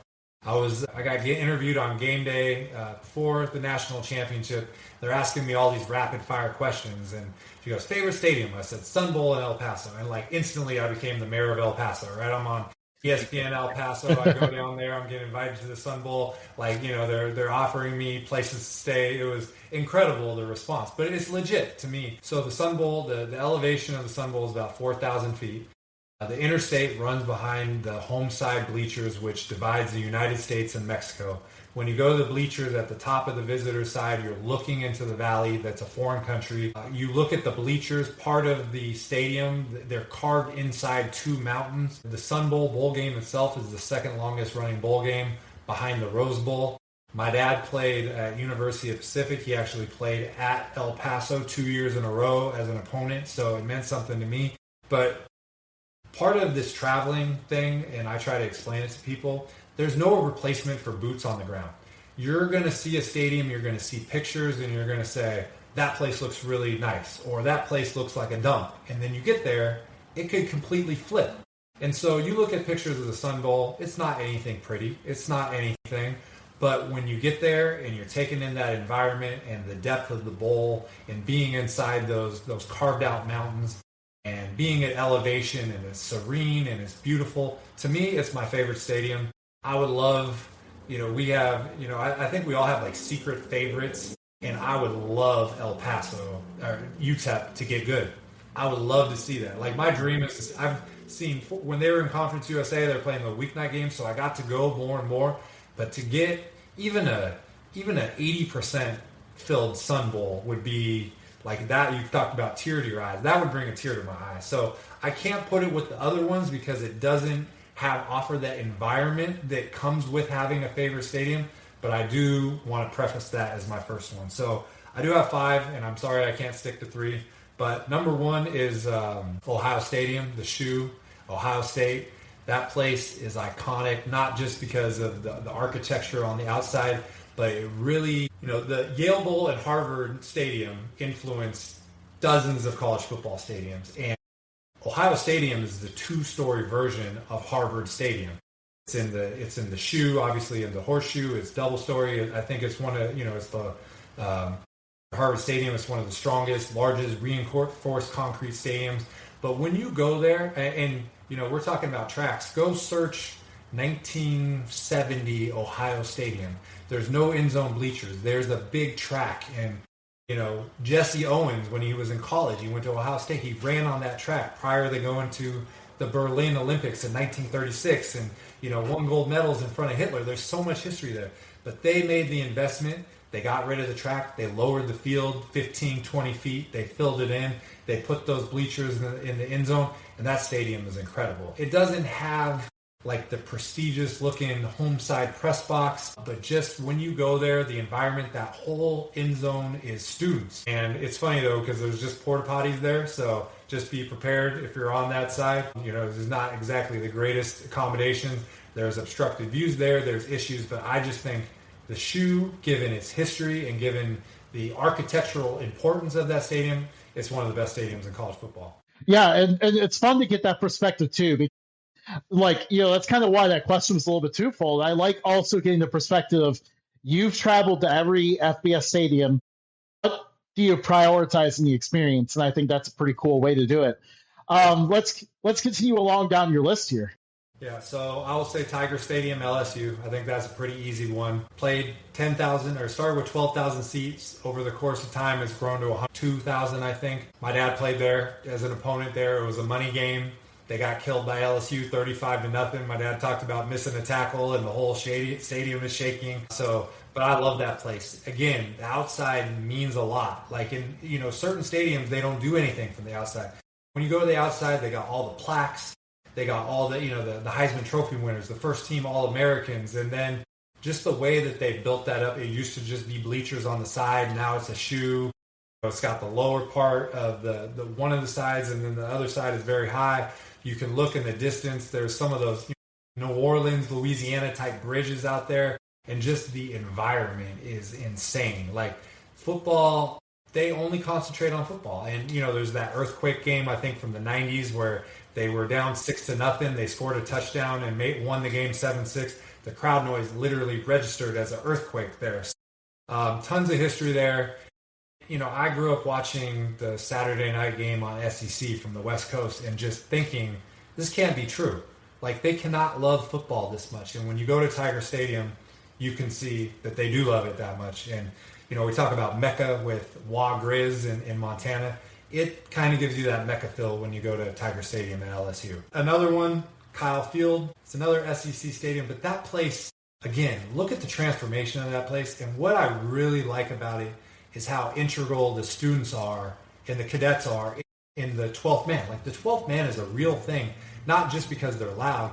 there's literally signs and signals from the ground being thrown up to the cadets in the second and third level on that side. Cheers are coordinated, and it really, I went to a game, I want to say, I think it was 2018, unranked Texas A&M against number 1 Clemson. That's when they had Kelly Bryant. That's when they had Trevor Lawrence as a freshman. No business being in that game, and if they would have got a 2-point conversion, it would have been 28-28 going into overtime. That place, I would say, crowd-wise, maybe the most intimidating place to go play college football. I would put that there. 2 more, I'm going to say Lavelle Edwards Stadium, BYU. The views are just jaw-dropping. It's like a painting, and they love football there too. So it's, you go there, and there's built-in rivalries, obviously with the Holy War, but they've been in so many conferences, they have huge rivalries. But the way that home side, you can look over the smaller visitor side, and you can literally see the mountains, and sometimes they're snow-capped. It's really like a painting. I love that place. And then the last one, Husky Stadium, Washington. Again, that place has been renovated with a track, but when you think Pacific Northwest, you think overhangs, you think rain, and if you sit in the one of the bleachers at the the U part of the horseshoe, and you look out, you see the 2 overhangs over both sides. Beyond the scoreboard, you got the ocean, you got the water. You can climb up to the very top of one of the visitors' bleachers, and you look at the water, you can see the stadium, and that place holds in the noise like crazy. I think it's had one of the highest decibel readings too. So there's so many more that I could mention. App State, Washington Grizzly, I could go on forever, Autzen, but I would say that would be my top 5. Very cool. One of the interesting trends I noticed there is really the fans make a huge part of the experience too. When they're coordinating their chants, when they cheer at the right time, like I think it makes for such a cool experience. And probably my best experience with that is either going to be Ohio State or Washington Grizzly. It really does make for an incredible environment. And what's hard is because you like the convenience of getting in and out of the stadium quickly and not having it cost that much and not being bathroom lines and not being concession lines. But in order to get that experience that you're talking about, you got to deal with all that stuff. And again, pro stadiums, the reason that a lot of us have gravitated off the NFL is because it's so much geared toward luxury and comfort. Well, we would like luxury and comfort in college football, but we are not going to give that away in lieu of those environments. So when you go to Penn State and you can't get out of the parking lot for 2 hours or whatever it is, that's part of the deal. And we want to preserve those environments as much as possible. I don't mind modifications to the stadiums, but this Northwestern thing, I do not want this to be a trend. But that being said, what you're saying is exactly correct. The crowd, the environment, it adds so much to the experience that when I bring up the Sun Bowl and UTEP, if that experience that I'm going at these other stadiums could somehow be dropped into UTEP, I mean, it's like euphoria for me. It would be so amazing. Really, they just need to string together like a few wins. The city of El Paso is ready to get behind the team. And I know when Scotty Walden first got there, this was pretty early on into like when our podcast like actually started to get a following. And, we were very excited about the Scotty Walden hire. And we immediately captured like a lot of UTEP fans as a result. Like they were really one of the first big fan bases to get on board. And that's where I saw it firsthand, like just how passionate those people are about their program. They just want to they need to see it succeed a little bit. And so I would say a perfect example is what Coach Eck did at New Mexico last year. You think there's no New Mexico fans, and then they go almost like, if Utah State didn't choke that Boise State game, I would have been at the Mountain West Championship at New Mexico, which I wanted bad, right? But then they didn't take the New Mexico Bowl in Albuquerque. They took the bowl at Phoenix because they knew they were going to have trouble. So it literally just takes a little bit of a spark in places that we think are down bad and you can't do anything. They light up, and you're right. El Paso has that base. They are starving for a winner. And I say this every time I do a podcast, like, I would, whatever I could do to help. I'm trying to do my stuff with the Sun Bowl stuff, but like literally, if I could help UTEP in any way, I'd be on board with that. Yeah, agreed. I'm right there with you. I really want to see them have success. And Jason Eck at New Mexico is like one of my favorite stories from last year. That dude knows how to really get a fan base excited. Like he gets them up and going before they even play a game, and then his teams take the field and they end up being really good. So he is. Yeah, he did great. I met him a couple times in Idaho, and he's a great guy. Like the guy you see in the videos, like that is him. It's completely authentic.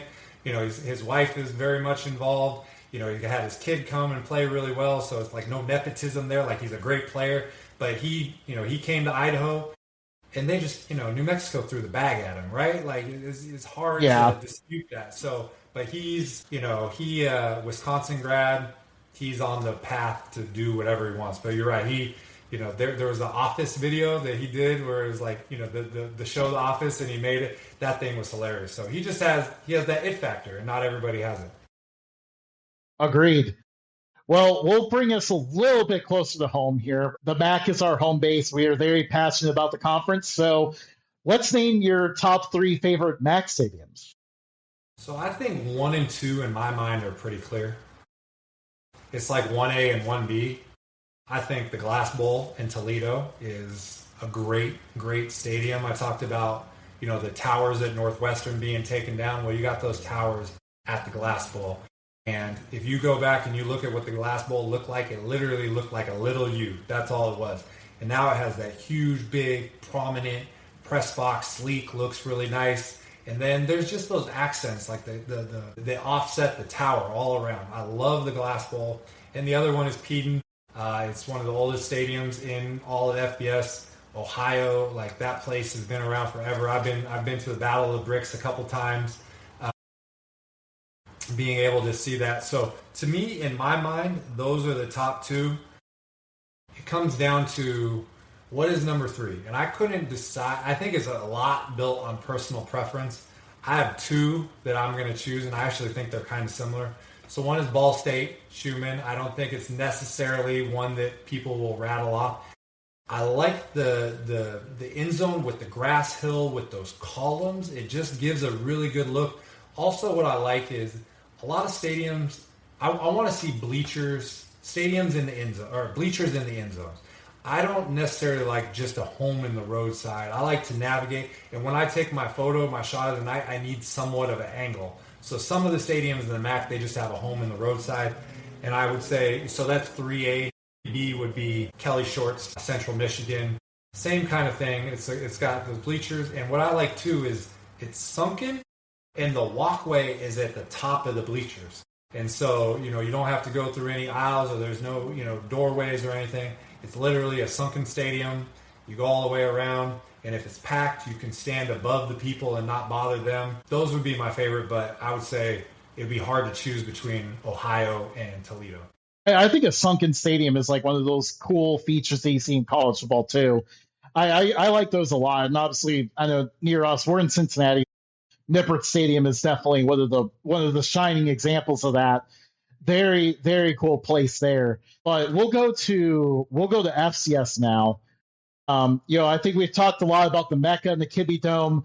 I think a lot of college football fans resonate with those two. They are both awesome. We love both stadiums a lot. I think all 3 of us can agree with that. But let's go ahead and shine some light on additional FCS stadiums beyond those. So what are some of your favorite FCS stadiums? And I'm not going to limit you to a number here or anything, but what are some of your favorite ones and why fans should check them out? So I always say I have 4 favorite FCS stadiums, and 2 of them you mentioned. I have more on the list that I'm going to talk about, but Washington Grizzly and the Kibbe Dome are in the top 4. The other 2 is Harvard Stadium in Harvard. That stadium, it changed college football. It was built in reinforced concrete. It was built with permanent stands. And when they a year or 2 before, there had been, I'm going to just estimate, 20 deaths in college football. And they wanted to widen the field because they wanted to give more room. Well, Harvard had just invested all this money in their stadium. They couldn't go sideways. So that's, part of the impetus to have the forward pass. It was because of that. But that stadium revolutionized things. And when you go there, they have done a couple things to change it, but it's concrete bleachers. It looks exactly the same. The only thing that they've done is the columns at the top. They've put these, they're not temporary anymore because they've been there for a long time, but they put these metal bleachers that are there for basically once every 2 years when Yale comes. They're actually playing Harvard-Yale game at Fenway Park this year. And I think part of the reason is because they've maxed out what they can do at Harvard Stadium, which is sad to me because I don't want it at Fenway Park. I want it at Harvard Stadium. But Harvard Stadium is a special place. Like I said, you're sitting on concrete. It's just as it was when the Ivy in the Northeast was the mecca of college football. Like everything was consequential up there. And then the other one is the Vet in Mississippi, in Jackson, Mississippi. Mississippi Veterans Memorial Stadium. Like you cannot have a more classic stadium name than that. When you have Veterans and Memorial all together. But that place, 60,000 people. A lot of people just have this recollection of when Dion was there for a couple of years. They've led the FCS in attendance for many years.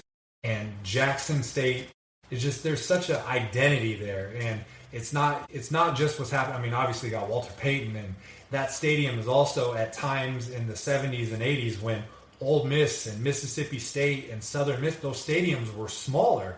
So they're playing a lot of, Archie Manning was playing in there. They played a lot of huge games in the Vet. But when you go there, I went there for the SWAC championship.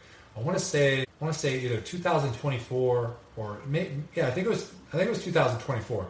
But that was the best treatment I ever got. Any place from tailgatings to inside the stadium. Did the halftime radio show. We had a stadium poll for the best FCS stadium. Jackson State has won it 2 years in a row. I printed out a certificate, presented it to the program on the field. Just everything. It was incredible, but you don't get 60,000 seat stadiums in the FCS. You don't get crowds like that in the FCS, and it's an intimidating place to play. So I love the Vet. So those are my favorite four. I wrote down a couple others that I really like. One is Bobcat Stadium, Montana State. Some people, if you want to start an argument in Montana, say, which one do you like, Bobcat Stadium or do you like Grizz? The Grizzly fans will call Bozeman or Bobcat Stadium, they call it the litter box, right? They're trying to just, denigrate it as much as possible. But I went there last year for the Super Brawl, the Brawl of the Wild 2, and I mean, talk about, like they average, I think, like 127% of their capacity for their home games because they're people all over the place. But the crowd, and I think they're called the Bridger Mountains in the background. When you land in the Bozeman airport, you look out the window, it's the most beautiful mountains that you've ever seen. You can see that from the stadium. The home side press box is really, I like it. It's really regal looking. They put a facility in the end zone. They need to expand that place. I know they want to do it, but that place is an incredible environment. And in my mind, it's not, I wouldn't say it's inferior to Washington Grizzly. You got to go check it out. So that's one. Goodman Stadium, Lehigh. That's not one that you hear people talk about a lot, but it's in Bethlehem, Pennsylvania. They used to have an on-campus stadium. This guy, Goodman, I forget his first name, donated a lot of money, and they put the stadium a little bit a ways off of campus. And it's just got these beautiful wooded hills in the background.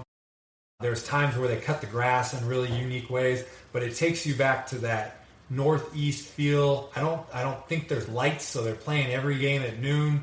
And Lehigh had a great year this last year. They hosted a playoff game.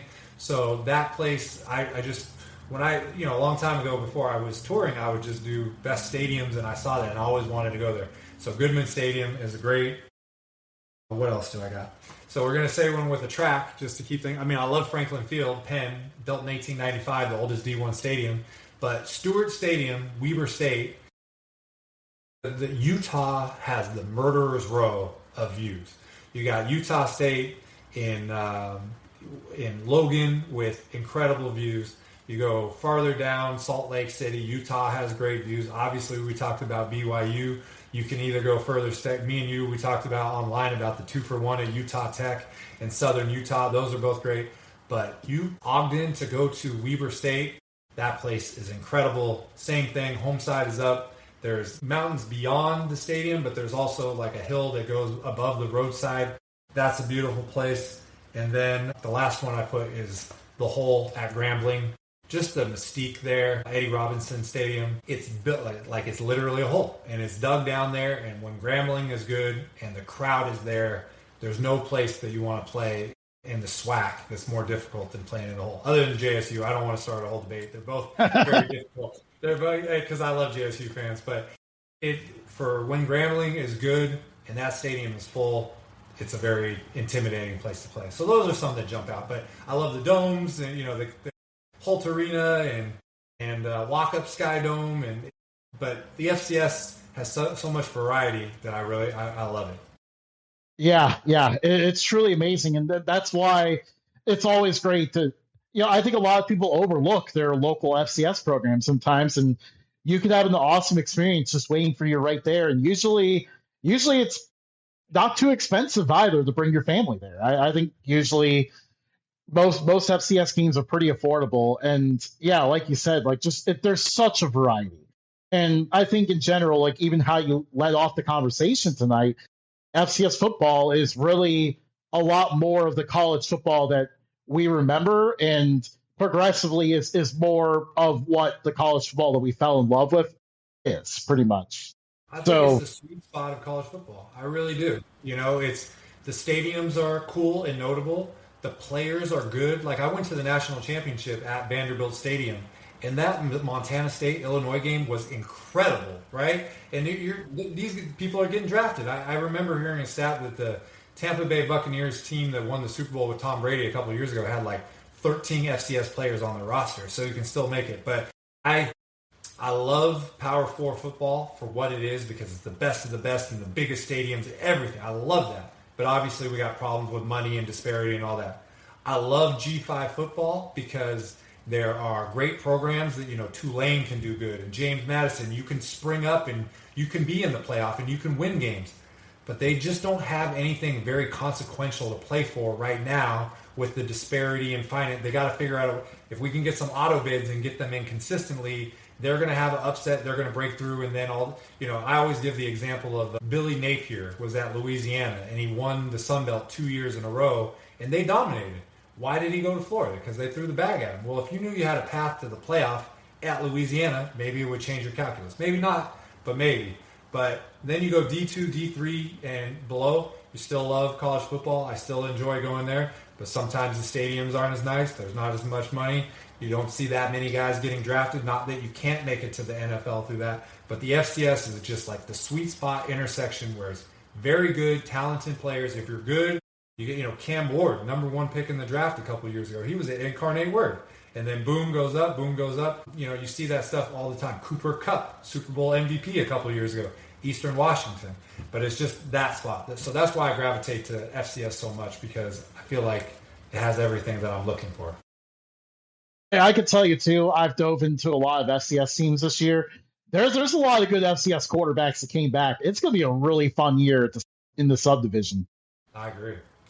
Yeah, there's just, Illinois State did the unthinkable and knocked out North Dakota State in the playoffs with 5 turnovers in the dome.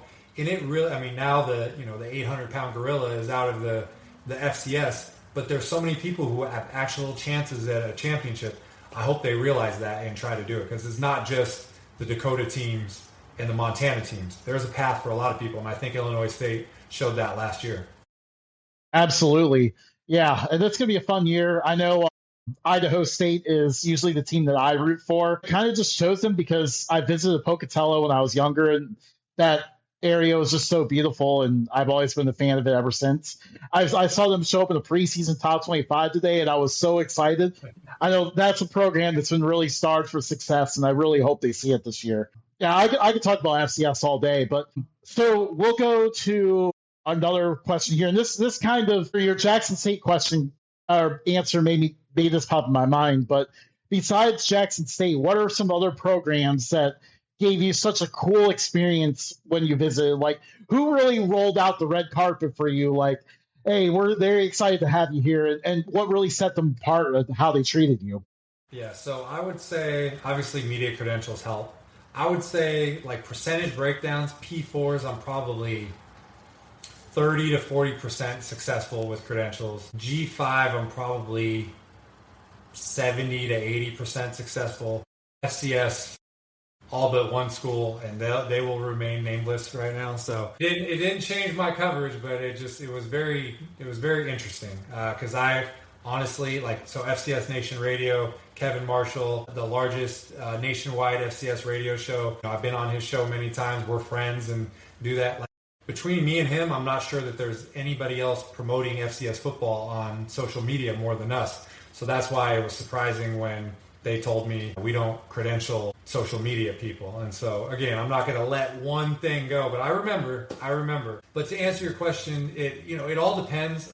What I say is when people understand, they understand the give and take of this arrangement, this relationship, whereas I don't need these things for myself. Like I don't put myself on my account that much.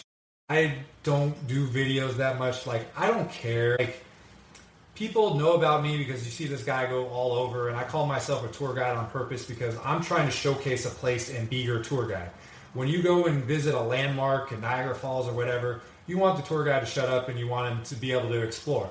The difference here is I'm showing you landmarks you otherwise would not see unless I was there. So therefore, people take an interest in the person who is showcasing that. So I feel like I've never gone on my account and be like, I'm this and I'm that and I'm better and whatever, because I don't care about that at all. Like I literally don't care. But when I get to do things or have access to things that get shown, then people see that and they want to do that and they think they can do that. So when I say when people get it, if they see that as we provide this and then this gets showcased and all of a sudden people want to go there, maybe it could work out. So one I could think, I mean, there's a lot, but Western Carolina, I went there. I call that place Boone Junior because it's like almost like App State Stadium with a view and everything is also in North Carolina. But I sat down in my seat and there was a handwritten note from the SID, Chad Garrity. We're so happy to have you. Put me right at the 50-yard line. Gave me like a Bojangles gift card. There was a commemorative coin. I think it was like the 50th anniversary of E.J. Whitmire Stadium. There was a shirt, and in the handwritten note, he says, you might want to go check section 3C for your obstructed view. And I go over there, and there's the obstructed view, and you take the photo, and it's not this whole, don't showcase this, and you're making fun of the stadium, and you're being mean. It was like leaning into it. So not only did, he provide the accommodations and the welcomeness, but also lean into the bit and do all that stuff. And so that was one that really jumps out. Every time I go to App State, they treat me really good. Joey Jones, SID up there. I've been there. Like I keep saying I'm not going to go, but they keep getting Thursday night games, and it's really hard to pass up a trip there. There's a couple other people that just off the top of my head I can't remember, but free range of the stadium, and not just the press box on the field in the luxury suites.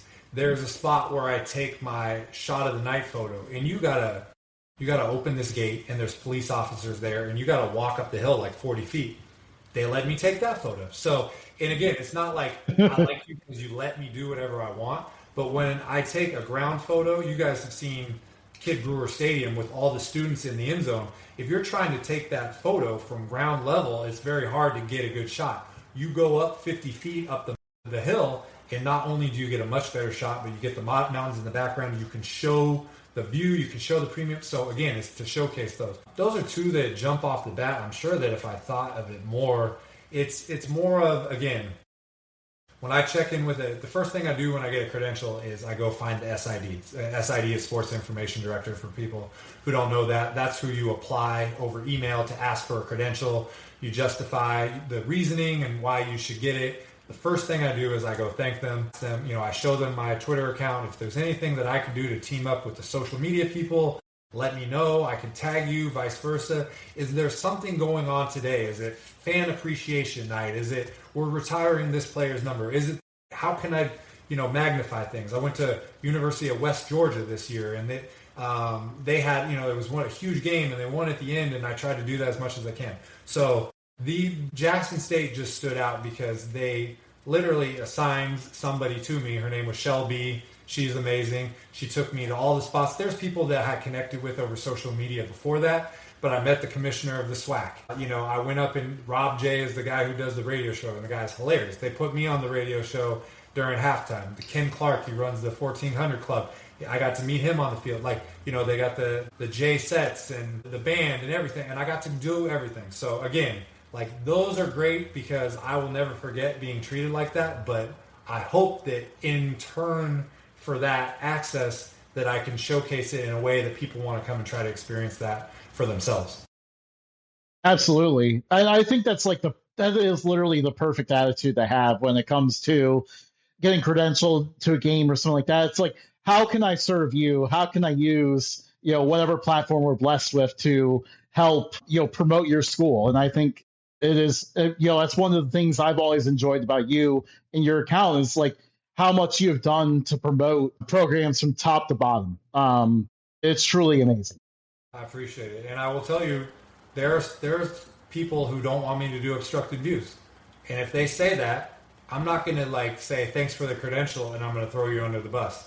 Have there been situations? There's been situations where they didn't like it, but, well, let me rephrase that. There's many schools that will credential you and are okay with the obstructed views. Usually if you're big, you don't let some little guy affect you. But there have been situations where they didn't like it.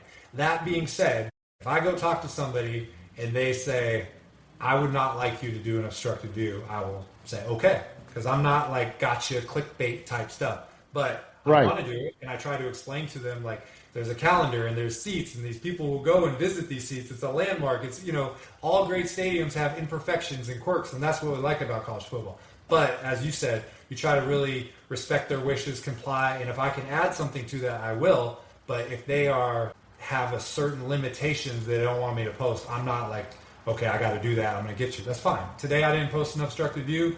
Maybe somebody put in the comment, hey, I thought there was an obstructed view there. Oh, I didn't get time to get there. Or I'll post it later, and then you never do it. So you just got to roll with it. But yes, being in good graces with people, especially when you're not a legitimate member of the media, that's the most important thing. So I think we're going to go with one more question here. And again, we thank you for your time. This has been such an awesome conversation. So we'll kind of jump away from football here and just really talk about your travels a little bit. What are some of the coolest and most entertaining moments not related to football that you've had during your travels? You gave me a tough one at the end. I call college football the vessel.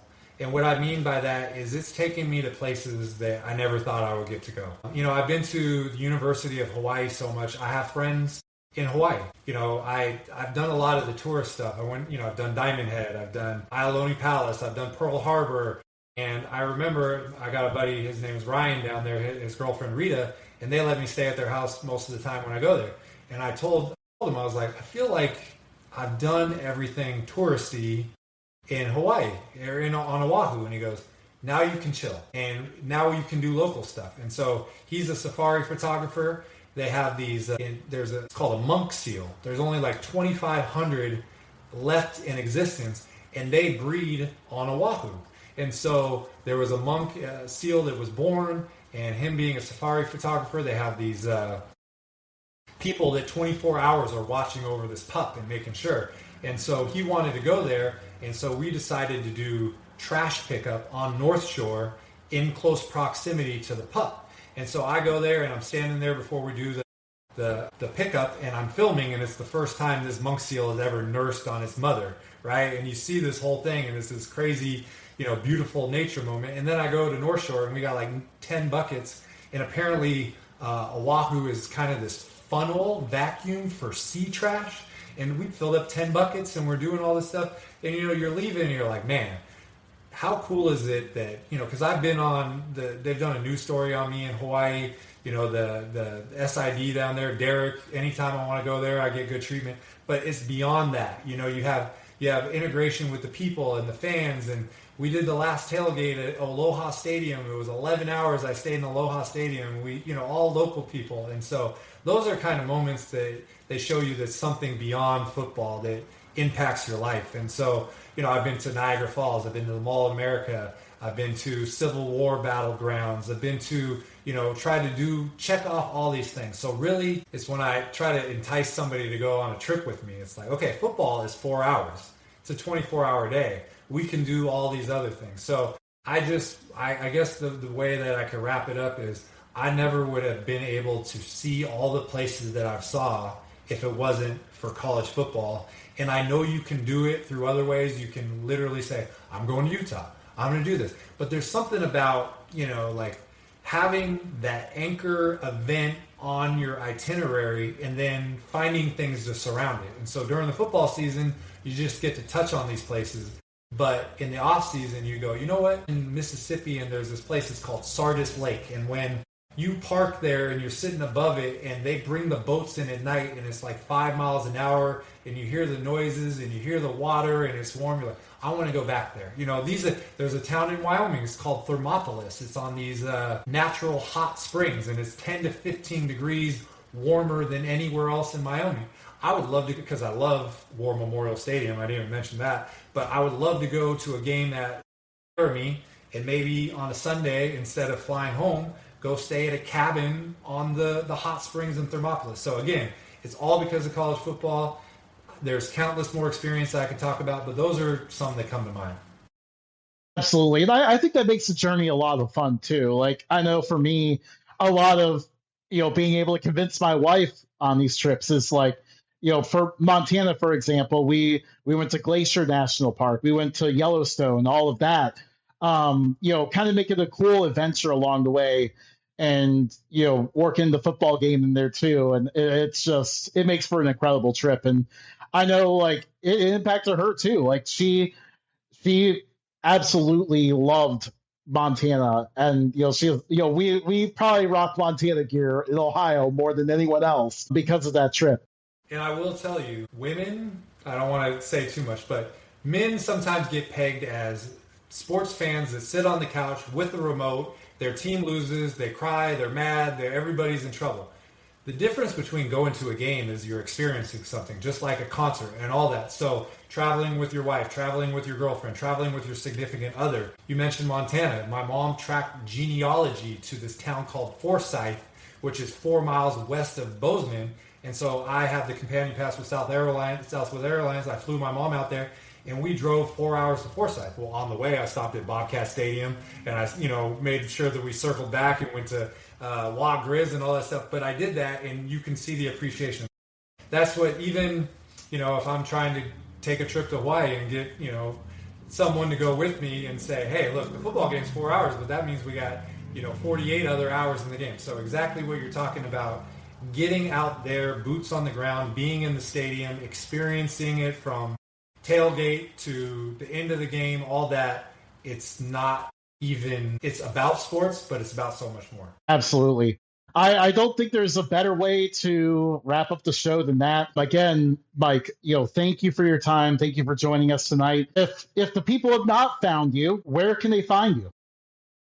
So basically Twitter, Instagram, at CFB Campus Tour, which is College Football Campus Tour. We're ramping up, got my spreadsheets with my color coded, trying to work on the schedules. I need a lot more.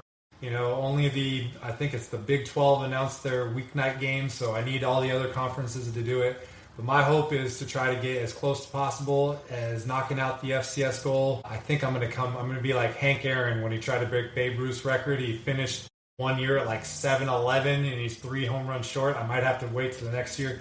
But all the travels are going to be on there. DM me, invite me to things. I will definitely come, have a beer with you, shoot the you-know-what. And if it wasn't for social media, I would not be doing this anymore. And that's the honest truth. It's having relationships and friendships with people. And what I do is not easy. Having friends all around the country and the positive interactions I get with people makes it worth it. So find me on CFB Campus or at CFB Campus Tour. And if you want to buy a calendar, we got like 40 left and I'll send you one. Awesome. Yeah, thank you for joining us. And of course, you can find us here at Updog Sports Talk. We're on all the social media platforms as well. And of course, we are live on YouTube. Our episodes will also air the day after in podcast format on Apple Podcasts, Spotify, or wherever you get your podcasts. This was an awesome show. Thank you for joining us for it, and have a great night. Truly an honor. Thank you, guys.